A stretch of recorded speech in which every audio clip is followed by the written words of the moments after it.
year, it would be the first time that I stood up and spoke in front of people on behalf of my brand and not the company's. And I would do it in front of the home team, the National Association of Black Journalists. It was an opening plenary, but there was more. I would also get to keynote in the innovation bubble, is what they called it. And I don't even remember the topic, but I did notice that there were people in the room that knew me from Dallas, that knew me from the company, that knew me from other places, who had been following me on LinkedIn that showed up at that event. One of those individuals, Lola Vinson. I didn't know Lola from before, but as it happened, she appreciated so much what I had to say. She met me afterwards and we spent some time talking. That's when I found out she was from Dallas too. In short order, Lola started following me on LinkedIn and she knew when I was going to speak next. And Lola always showed up. I want you to meet Lola. Lola has expertise in communications for a purpose.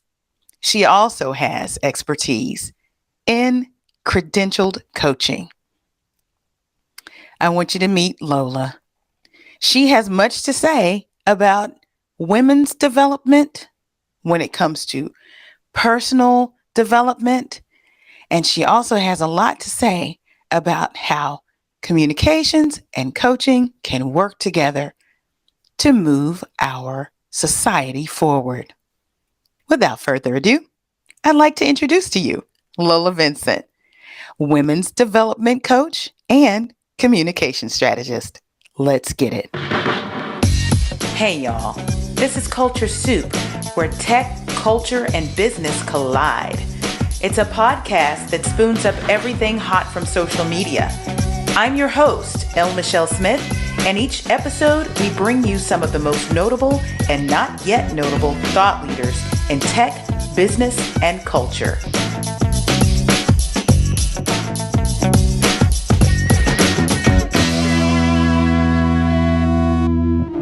Hey, everybody. I am so excited to have a dear friend and colleague on with me today, Lola Vinson. She is a communication strategist, and she's also a women's development coach. She's also a member of the faculty of SOAR Women's Leadership Academy. And as you know, our first cohort is underway right now. We don't have openings right now, but we will in the fall. So pay close attention, stay tuned, and we will reopen at that time. Let's bring her on right now. Hey, Lola, what's up? It's good to see you.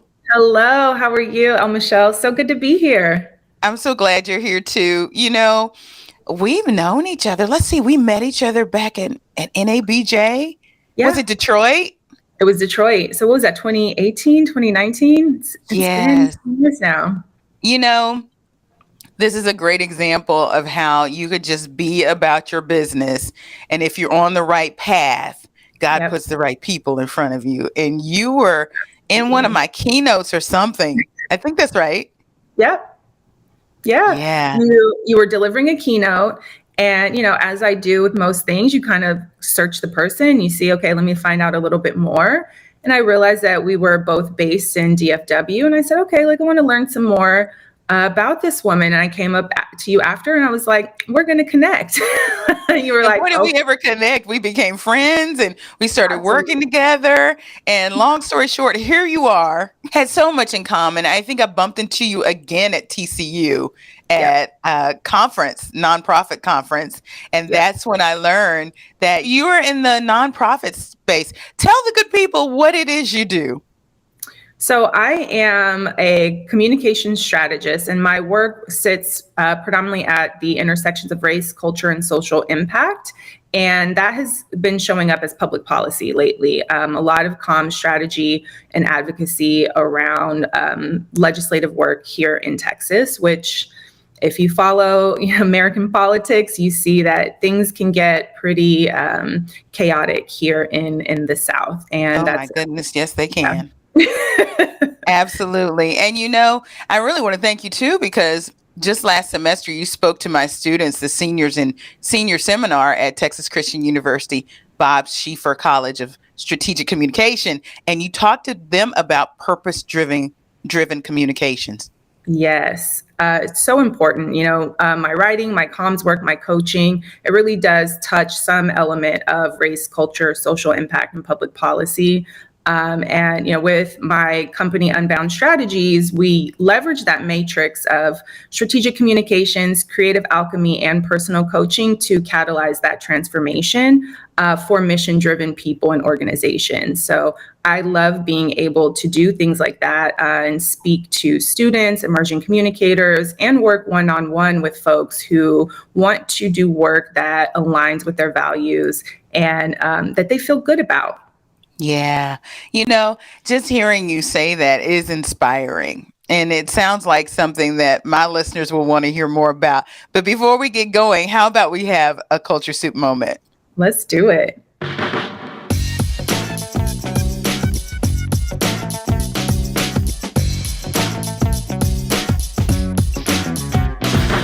There's been something trending just recently, just on the heels of a big sports phenomenon, the Final Four in college basketball.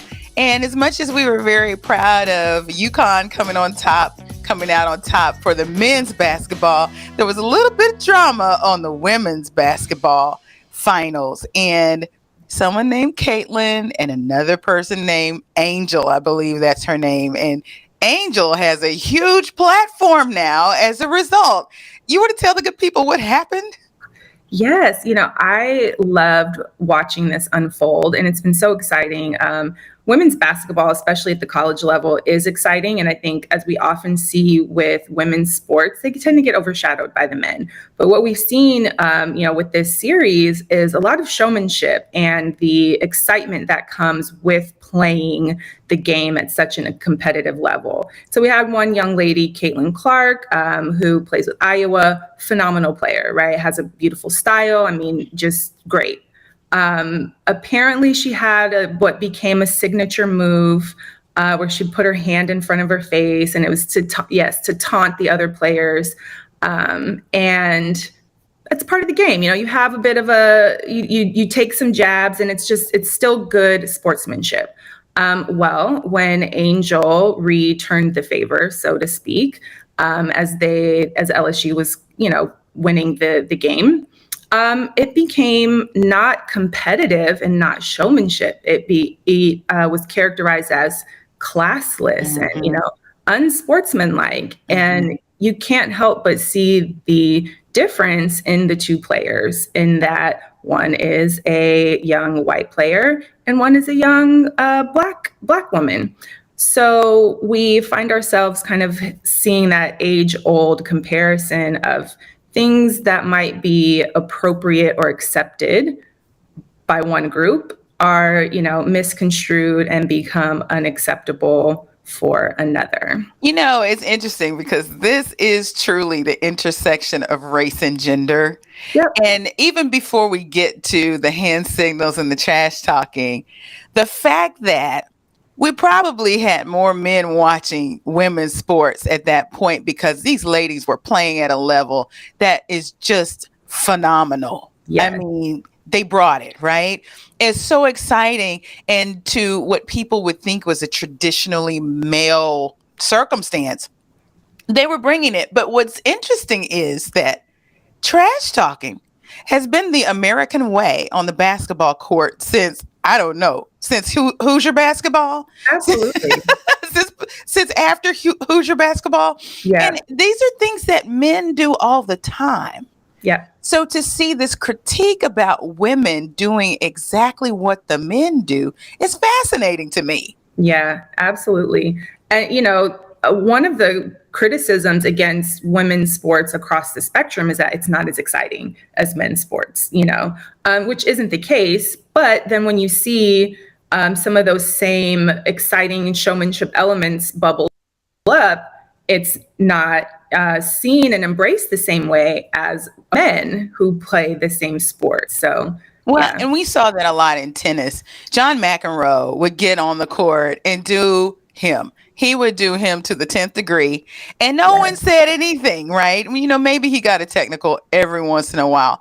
But when Serena comes around and she barely raises her Yep. voice, it's an issue. But let's get Yep. back to Caitlin and Yep. Angel for a second, because there's the gender thing, but then there's also the race thing that happened. Yeah. And the fact that she was using the exact same gesture Yep. as Caitlin got Yep. ridiculed. Yep. And there's something that we bring to the table that's unconscious. And mind you, there weren't just white folks saying this. Some of us were saying it too. What do you Yep. think about that? It's disappointing, because for one, I want all women to feel free enough to show up authentically in all spaces, first and foremost. Then specifically, I want Black women to have that. So I see this amazingly talented player doing what she's supposed to do, playing the game, at the highest level, bringing style, flair, bringing eyes, bringing money to the sport, to the school, etc. But her authenticity is not being embraced. And she's also almost being penalized for showing up in the fullness of her humanity. And that is what's most disappointing about it for me.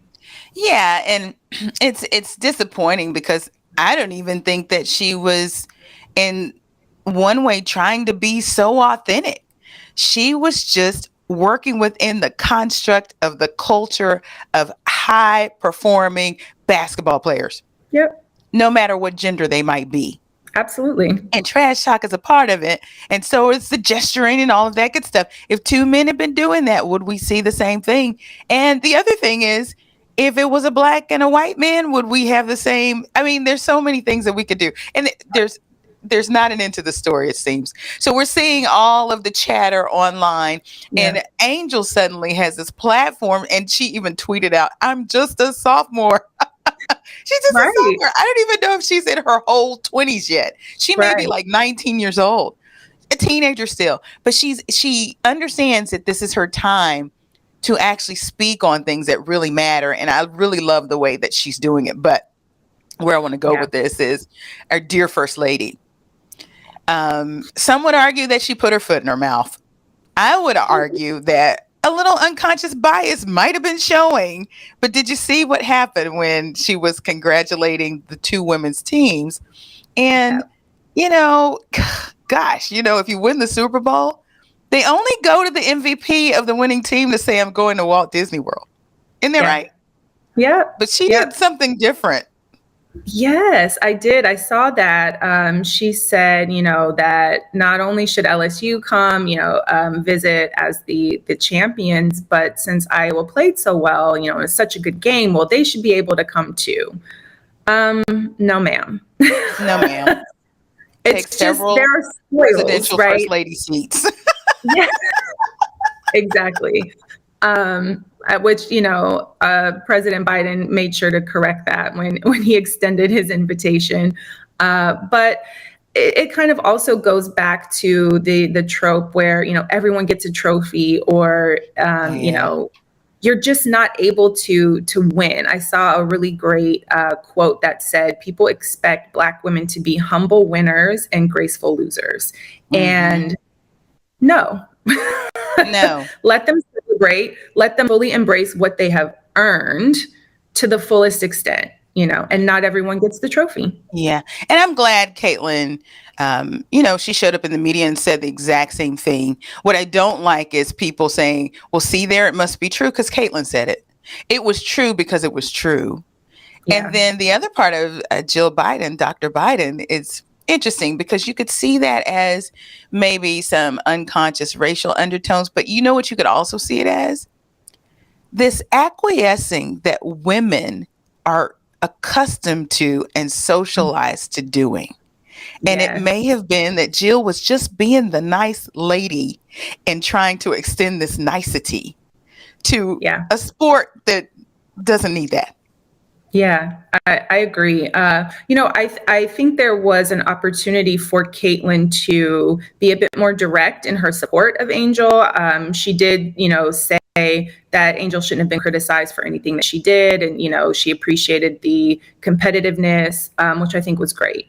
But the question was, there was a race component. What do you have Hmm. to say, or what do you think about that? And there was, just a great opportunity for Caitlin to acknowledge that there was a very stark difference, and despite that, Angel should not have, been criticized, and she should have been able to show up just as competitive and just as, much a showwoman, as Caitlin, without the added criticism and critique. Yeah.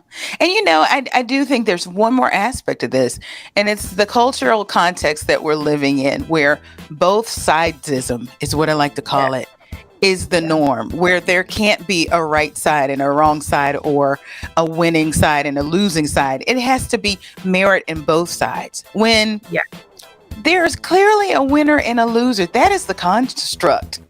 yeah, Why are we messing with that? You know? yes. Have you noticed this in politics, and even in some other media, where people are like, let's just get both sides together and tell them how good they are?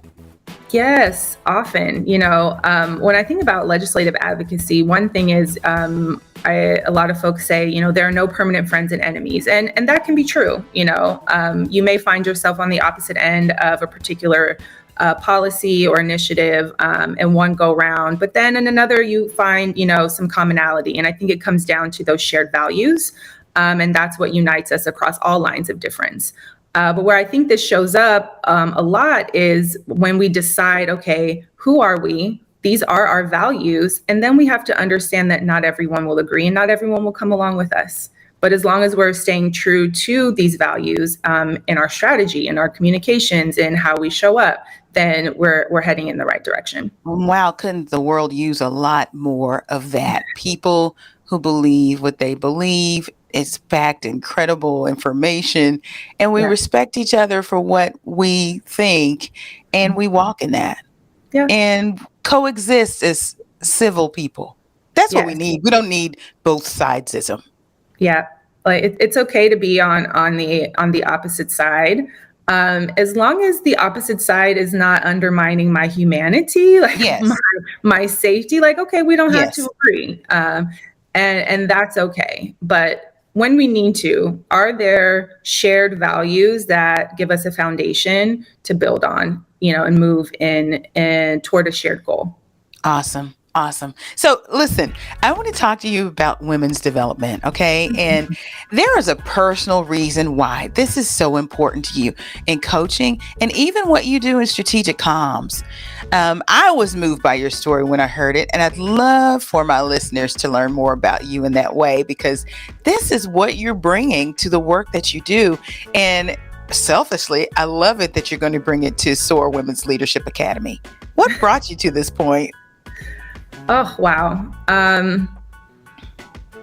It really has been God's design. I mean, that's first and foremost. If you'd asked me a decade ago, maybe even 5 years ago, would things look like this? I don't know. I might have characterized it a different way.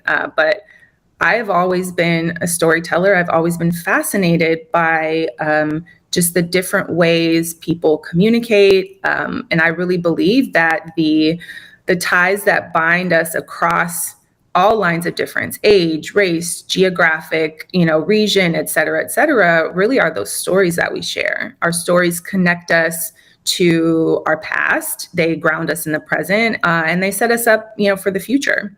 There's that saying that he who makes the gold makes the rules. But I like to say those who tell the stories, right, control and shape history. And we So see that a true. lot.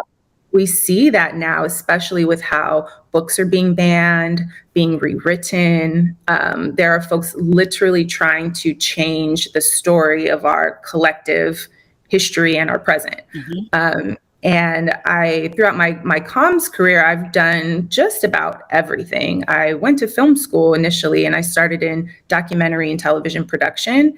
And then I ended up doing big brand consulting. I've done fast food. I've done PR and marketing for legal and law firms in the legal industry. And I really have just kind of run the gamut. And I made the conscious decision to step away and focus on mission-driven work because I knew that I wanted to be grounded in my values day in and day out. And that's what kind of inspired that shift. That's awesome. That's awesome. Why, in your mind, do you believe that women need this extra boost or support? Yeah. On the coaching side, and when I think about, development, whether it's personal or professional, I see a lot across the industry of empowerment. And even with strategic comms and community engagement, right? It's like empowering communities and empowering people, empowering women. And I like to say development when I describe myself as a coach, because empowerment for me implies that there's some type of permission that I'm giving you or something that I'm putting in you.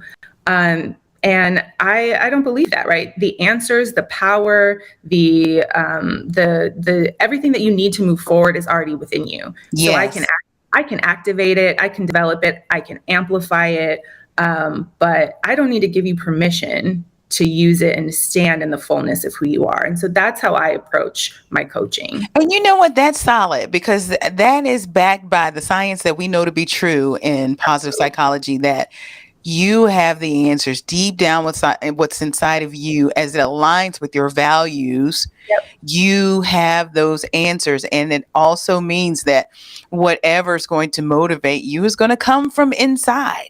Absolutely. So it's just a basis of tapping into that power, and reminds me for a second of the release of my book in June. On the 15th. Yes, please. 7 ways to say I'm entitled to the C-suite. And it's the secrets women of color need to know now to find their happy and thrive in an exclusive corporate culture. Yes. And we talk about these gems. They're affirmations, but they're also questions that you need to ask yourself. 32 questions, 7 secrets, 7 affirmations, all of those things that allow you to probe deep within and find those answers to plot your way forward despite what may be in front of you.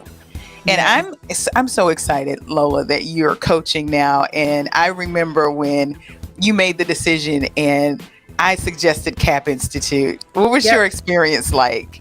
Yeah. Oh, I loved it. What resonated the most with me at that time when I made the decision was that there was actually something substantial behind the coaching certification. Mm-hmm. Because we see often there's, I'm a coach, I do this, and sure, there is an element of a calling to it. You have to be called to these certain professions and vocations, and they're a labor of love. But I felt like if I'm going to be entrusted with folks' direction, helping them ignite and amplify this power that's inside, I want there to be a little bit of muscle behind that. Yeah, credibility. So, absolutely. Training, science, evidence-based. All those things, right? Yes. And so I love that, the CAP Institute is applied positive psychology, and it helps pull those important revelations and those values to the forefront so you can make the best decision for yourself. And it really was a great experience doing CTI and CPEC. I was so glad to see you go through that. And shout out to Valerie Burton and LaFern Kit Beatty and Kimberly DeBrule, that wonderful team at CAP Institute that is training quarter over quarter brand new coaches and making them professional and evidence-based and worthy to coach the best in the business. One of the things I like about the coaching culture, once you're inside the professional and credentialed fold, if you will, is that there is a thirst for continued learning. In fact, it's required. And that's how I was able to add neuroscience to my toolkit and a little bit of mindfulness. And now I'm looking in the red team. And as you're growing, you're able to support your clients better. Yeah. And I'm sure you found that the continued learning is good for you, not just in coaching, but also in comms. Oh, absolutely. I see the principles show up everywhere, with even how I'm structuring, campaigns, or how I approach. Well, this is probably a more effective way to develop this messaging strategy for this particular community. Asking the right questions to drill down to the true issue that we want to solve. And you said this Mhm. recently. I don't know if it was in an email or it might have been on the podcast, but you said, before you find a solution, you got to get clear on the problem. Yeah, absolutely. Yeah, Absolutely. And that takes some really powerful questions to get you yeah, there. absolutely, yeah, One of the things that I love that we have in common is that we are blending the development, the personal development, the leadership development with strategic communication. And that's because of our background, number one. But number two, we know that to yeah, be a better human, to be a better leader, you have to be able to communicate. And just being on the phone with clients that are going through transition, yeah, who are trying to negotiate their way out the door. Maybe they're trying to negotiate a salary. Maybe they're trying to just understand what needs to be said and how they should be positioned as they leave a situation. These hmm are unique skills that we bring to the table as communicators that are absolutely important and crucial. Have you found that? absolutely. I mean, as humans, we are literally hardwired for stories. That everything is a story, and how we shape that narrative with our collection of stories. That can really help determine our outcome. So whether you are, again, articulating your value to negotiate a promotion or a salary increase, whether you are, executing a campaign, there's a story. Mm-hmm. And you have to know your audience, to know what problem you're solving, what's relevant to them, and those things are true no matter the situation. I Yeah. find that some of the most successful startup coaching practices that I've seen are grounded in a solid narrative. Yes. And it's usually what hooks whoever it is they're trying to attract and support into their practice without very much explanation because they can relate to it. And your practice is grounded in that too. And there's a personal story that you have that undergirds what's really going on. But the thing is that you have to be able to articulate it. Yeah. And if you can't do that, the people who are supposed to hear from you can't. They'll Yes. hear you, but they won't know it's for you.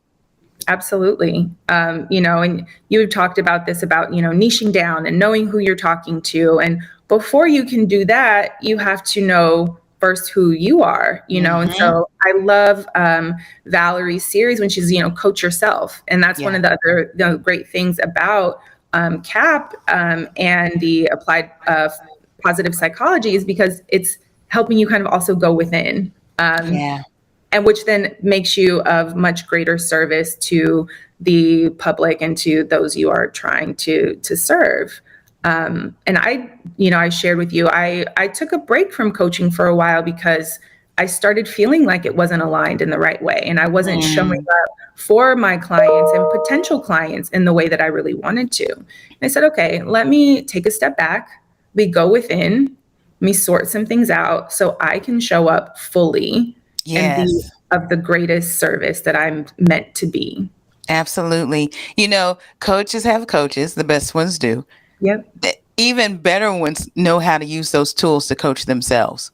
And Mm-hmm. that's what Valerie's been talking about, not just for coaches, just Yep. for anyone who's trying to get to an answer. And it's not the best thing to always have the answer. It's the best thing to have the best question. The question. 'Cause Yes. that allows you to go down all sorts of paths that Yeah. maybe you haven't explored before. Yeah. Because it really is about a journey. There is never a final point, because every ending is a new beginning, and it's a cycle. And so once you've reached the, this is my dream job or my dream role, then you get to dream a new dream. Hmm. Hmm. You don't stop there. Absolutely. And so I think that's the other great thing. It's just a constant evolution, and asking the same questions maybe at different stages. You find a different answer and it takes you down a different path, but you're continuing to move forward and evolve. And that's beautiful. That's life. Yeah, that's life. I've witnessed the power of certified coaching in the lives of so many. And what I found is that it not only transforms their lives, so many of them start to seek out that skill for themselves, whether they become someone who serves others or they just keep that tool in their toolkit as they move forward as a leader. The one thing that I want to do, though, is encourage people to seek that credential, seek the credibility and the certification, because that's what's going to open the doors to the real business that you can do. So I know there's a whole internet culture out there of people that just kind of call themselves coaches and roll with it. But I think Lola, that there's a difference and there's a benefit to actually doing the work. Absolutely. And, I want to know your framework. I want to know, the values and the foundation and the approach from where you are attempting to guide me and help me find, those answers that are within me. And if our values don't align, if your framework and approach doesn't align with, who I am or where I'm trying to go, then we might not be the best coaching partnership. And that's okay. But if you don't have that as, a coach, how do you identify yourself and relate in that for who you want to serve? So I believe it's so important. Good stuff. Good stuff. Lola, it's been awesome talking to you. And for those of you that are involved in the SOAR Women's Leadership Academy, you're going to get to meet Lola, and I think probably about month 4, something like that. Yeah. She's going to be talking about the importance of likability, which is actually a theme that's out of my new book that's coming. Yes, please. 7 ways to say I'm entitled to the C-suite. But this likability factor is very important, and we juxtapose it with the idea of respectability. I'm so excited to talk about that. And I wore my green top in honor of the Yes Please cover. Yay! And I've got my no thanks in the back. I don't know. Thank you. My bookshelf, but so excited. I can't wait to read all of the insight and knowledge that I know is just overflowing in this second major book. Yeah, well, I appreciate it, Lola. Lola's one of my day ones, y'all. Lola was with me before I started coaching. She's probably one of my first coaching clients. Yep. So, there's a degree of learning as you go, and she trusted me enough to do that. Now look at her. She's coaching herself. I love it. I love it. Yeah. So where can people find you online, Lola? So I'm on LinkedIn, Lola Vinson. Unboundstrategies.com is my website. You can learn a little bit more about me there. My email is there, lola@unboundstrategies.com. I am on Instagram a little bit. The thing I will say, when you do comms professionally, Yes. and you are on it in some form or another, you tend to not necessarily engage as much on a personal level. So I am there. Amen. But yes, find me on LinkedIn, go to my website, and I look forward to connecting. And I'm so excited about SOAR. Before I let you go, I got to reiterate that point. People are fascinated that I don't have a personal presence on social media anymore. Yeah. And it's not because I'm on there 24/7. My team is, but I have other things that I need to do, people. And everything that I do on social should feed the beast. The business. So believe me, I understand, Lola. If you can get away from it, do. Thanks so much for coming on. Oh, I had such a great time. Always good to spend time with you and share space. And I will talk to you soon. All righty. Thanks. Bye. Bye, everyone. What an awesome conversation with Lola Vinson, women's development coach and communications expert. We have a few things coming up. I'll be at the C-Suite Academy in Atlanta for the Executive Leadership Council in July 24th through the 26th. If you're interested in being a part of that, go to elcinfo.com and look for the C-Suite Academy. I have some other speaking ops coming up in May. catch me at the Opera Conference in Pittsburgh, Pennsylvania, where I will be the moderator for the opening plenary. And if you haven't subscribed already and you're an Apple Podcast user, be sure to subscribe for TCSP After the Show and Duets. You get bonus content as well as archive content coming your way soon.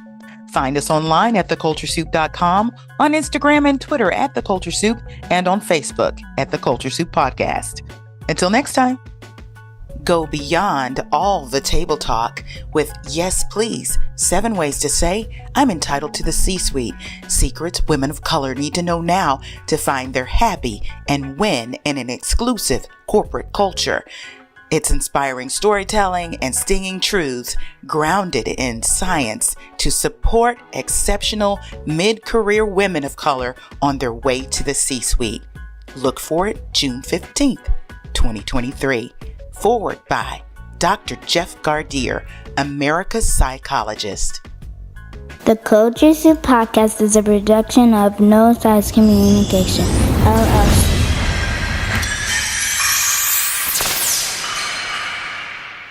The Culture Soup Podcast is a registered trademark of No Silos Communications, LLC.